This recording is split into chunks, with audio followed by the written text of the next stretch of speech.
Flipkart ஆஃபரில் பார்த்தீங்கன்னா நம்ம ரிங் லைட் ஸ்டாண்டு ஒன்று வாங்கியிருந்தோம். சரி பார்சல் வந்தது இப்படி தான் வந்துச்சு, என்னடா கோடாரி தூக்குன மாதிரி இருக்கு. அப்படியே தோளில் போட்டு 2 ஷார்ட்ஸ் எடுத்து இருந்தாலும் அதை அப்லோட் பண்ணல. சரி ஃபைனலி நம்ம அன்பாக்ஸ் பண்ணிடலாம். அன்பாக்ஸ் பண்ணும்போதே முக்கிய குறிப்பு ஏன்னு கேட்டிங்கன்னா, இந்த ப்ராடக்ட் நான் ஆஃபரில் வாங்கினேன்னு சொல்லிட்டு தான் சந்தோஷப்பட்டேன். லைட் வித் ஸ்டாண்டுக்கு இது ஓவரால் ஓகே தான். இதில் ரிங் லைட்டுக்கு குவாலிட்டி மட்டமான குவாலிட்டி. ஏன்னு கேட்குறீங்கன்னா, இந்த மொபைல் ஸ்டாண்ட் அதில் மாட்டும் போது அப்படியே பின்னாலே தள்ளிட்டு வருது வெயிட் தாங்க முடியாமல். இதில் வேணால் நம்ம லைட்டு மட்டும் கனெக்டருக்காக வச்சுக்கலாம். பட் மொபைல் வச்சு இது மொபைல் ஸ்டாண்டாக யூஸ் பண்ண முடியுமான்னு கேட்டிங்கன்னா கண்டிப்பாக முடியாது. மொபைலுக்குன்னு எக்ஸ்ட்ரா நீங்கள் ஹோல்டர் வாங்குற மாதிரி தான் இருக்கும்.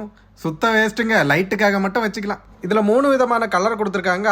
ஒயிட்டு, ப்ளூ, எல்லோ, இந்த 3 கலரும் இருக்குது. நான் வேணா போட்டு காமிக்கிறேன் பாருங்கள். முக்கிய குறிப்பு, ஸ்டாண்டுக்காக வாங்குற இந்த லைட்டுக்கு ஸ்டாண்டுக்கு மட்டும் வாங்குறேன்னா வாங்கிக்கோங்க. இந்த மொபைல் ஹோல்டரில் வச்சுட்டு நம்ம ரீல்ஸ் கிரியேட் பண்ணலாம் அப்படின்னு ஏதாவது நினச்சிங்கன்னா சுத்த waste. But by the way okay, overall இந்த 400 ரூபாய்க்கு ஒர்த்துன்னு தான் நினைக்கிறேன். பட் நீங்கள் பிடிச்சிருந்தா வாங்குங்க.